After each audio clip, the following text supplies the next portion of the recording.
What's up, Crossroads? We just got done with night 1 of Saturated. I'm here with our speaker, Mr. Tommy. He did an incredible job tonight, and we just wanted to come here after the first night, give a little bit of a recap of what he talked about, and Josh and Matthew have some things that they want to add as well. So let's jump straight into it. Let's start with Tommy. How was it speaking to the Crossroads family tonight, getting to meet everybody after the service, talk to a whole bunch of people? What was your vibe? What'd you like about speaking here at Crossroads? I thought it was so sweet, man. I thought everybody was really tender and kind and generous, and they were really precious, for real. Like, they really were. Like, as we were in the middle of worship, like, the worship team, they're amazing, first of all, but then in the middle of worship, like, all these people showed up on a random weeknight. I don't know if people would ever do this in Nashville, but here they are, and I just thought this is really special. And they can do this all week, so it's awesome, man. I had a good time. Good. I'm glad. You looked like you were, and you sounded like you were too. It was I did. Fantastic message. So let's get into that a little bit here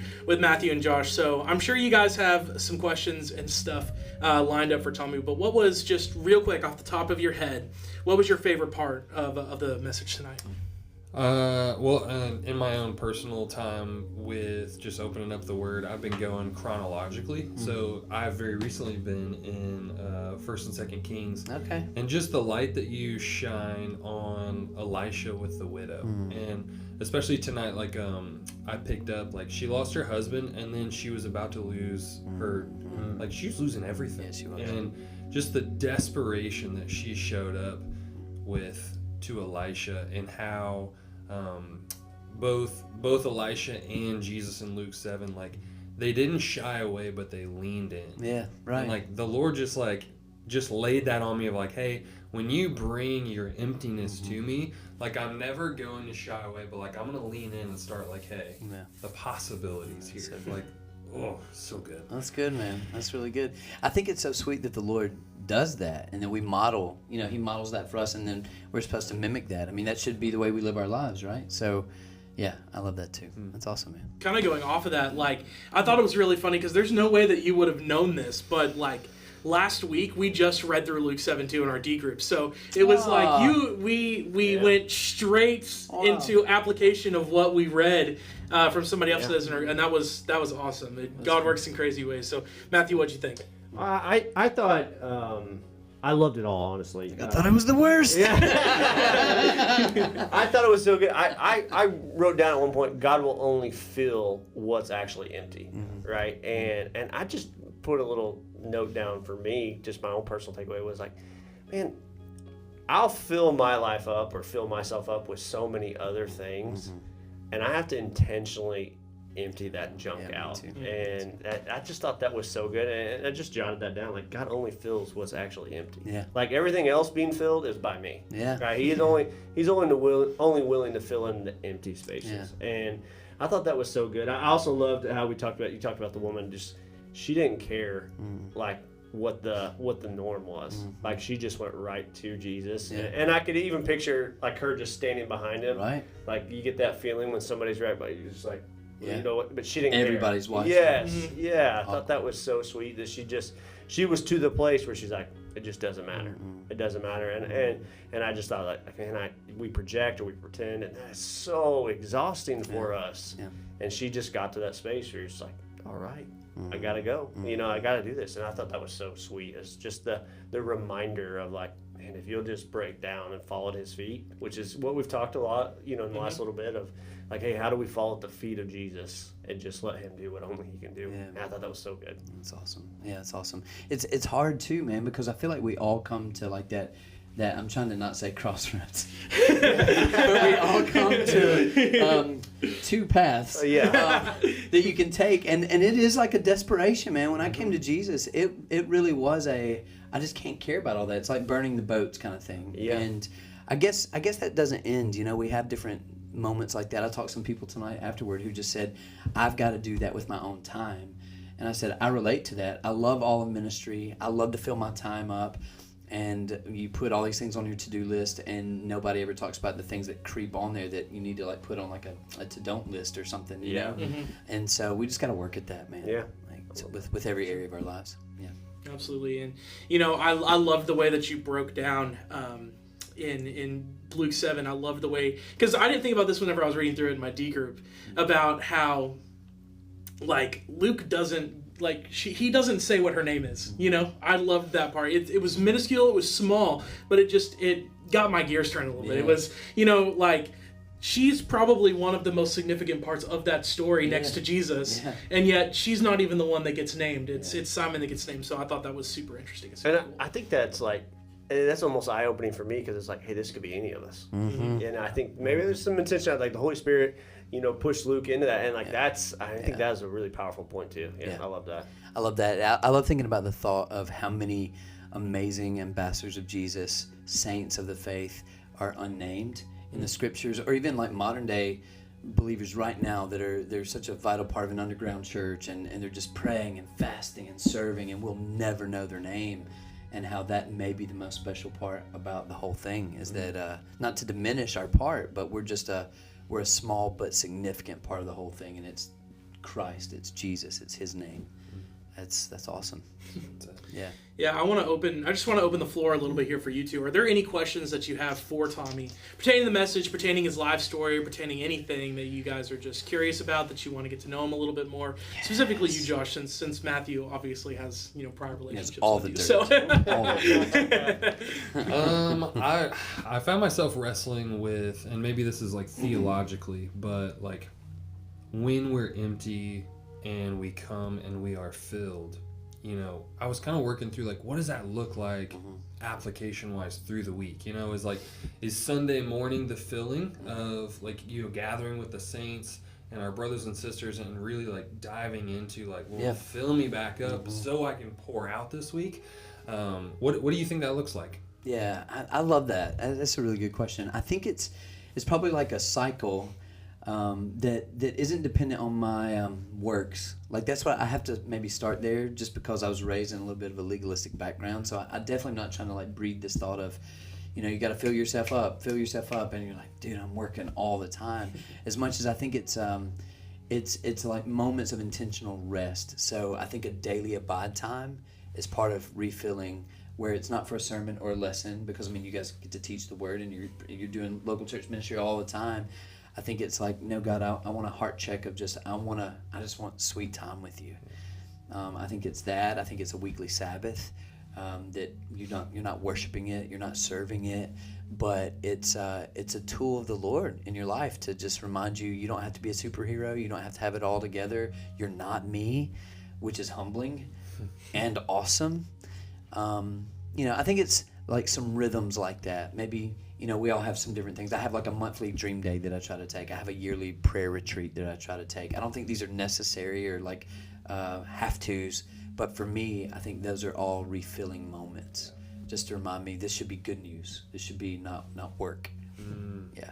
So that's what I'm learning, though. Yeah, I like that. And the personal aspect of the same way that, I love getting to be a girl dad. I do, man. I do. But the uniqueness of your relationship with your older and your younger daughter, like there are things that you do differently, but that fill them up and probably fills you up in the same way. And finding that, like, kind of turning to the camera, like finding that personal relationship with the Lord of like, oh man, like I do find myself being filled up by like getting away and having this prayer time. Or maybe it's like personally, like when I'm serving others, gosh, like I just feel so close to Jesus. And like, so like selfishly, I'm like looking for opportunities to serve, not for the glory, but like for like, Jesus, I know that's where you are. I get it. And that's where I want to be. I do get it. Even in my own abide time, I'll keep like a notepad over here that's a little separate, because I used to feel like, man, if I'm distracted and I'm thinking of a person that this applies to, that I can serve, that I can care for, that I need to pray for, I used to just try to like tamp that stuff down and get out of my mind. And then I think the Lord just kind of gave me some freedom there, and it was like, Tommy, just write that down, because maybe that's of Him. Maybe He's bringing those thoughts to me. But I do find the more I'm in the Word, the more I look at Him, the more I think He moves my face to other people. Yeah. And surely that is the way it should go. I'm looking at you, eyes on you, and you're just kind of helping me along to see this is how to partner with you in your ministry. It's His work, His field. his kingdom, his ministry, and we get to be a part of it. And so, yeah, but it's got to start with, like, fill me up, Lord, and then let that overflow into them. Yeah, I like that. Yeah. What you got, Matthew? I really liked your story when you talked through going to Israel and then the next year going back with your friend. So kind of talk me through just a little bit of like that season of like, I know you said, man, I felt like I lost kind of the Paul in my life. Yeah. Like as we go through those ups and downs, what was the thing in the middle of it? Did you have something you're like, I can keep pushing forward? Yeah. Or were there times where you're like, man, I'm just wrung out? For sure. I kind of regretted in the moment sharing that tonight. Not for, I'm a super vulnerable dude, but I thought time is clicking. And I also thought, is this going to connect with them? Because I don't know these people. Yeah. Like if I shared that with Matthew and maybe even some of your team, like maybe that would be meaningful. But for this group in this way, in this moment, maybe it's not. So I don't know. But I think it was just my effort to go, God, where have I been most empty? And I don't have a ton of scars like from ministry, because ministry can kind of eat you up. But that's definitely a major one in my life.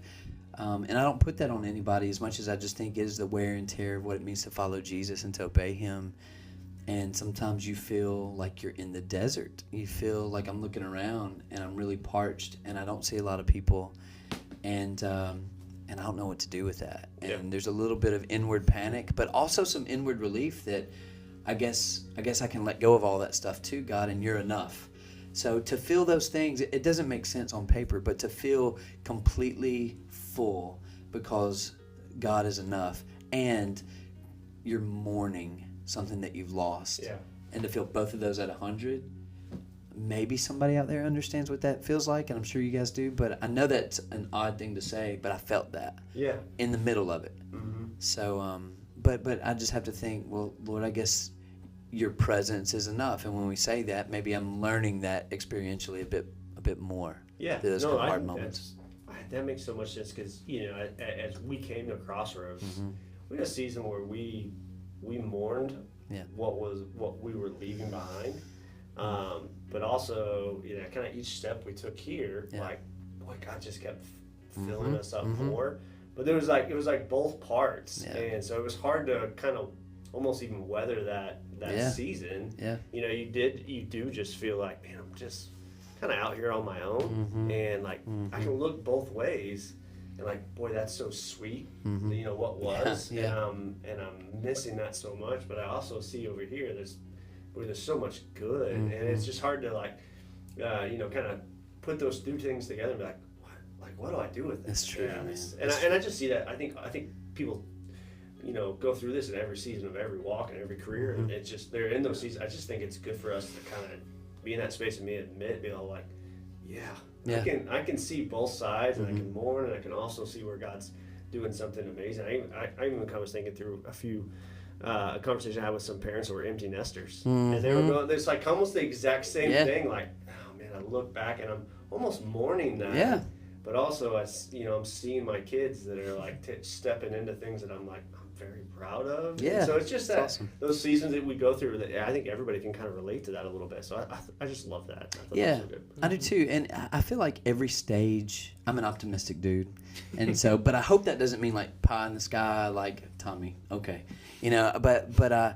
But I think every stage is so vital and so important, and really it's kind of our maturation process. It's like the Lord maturing us and growing us, and we're developing. And it should be that the older we get, meaning the more we know Christ and the more mature we are, should mean the more free we are, the more hopefully wise we are, the more we know our sins and we run from that, and we know that God is better, and that what Christ has done should be more important. The more altars we've built, like look at what God's done. So, but I also think every stage means that chapter's closing, and that page turn is hard. Yeah, that's a hard thing to admit. Like that's turning, but that's opening.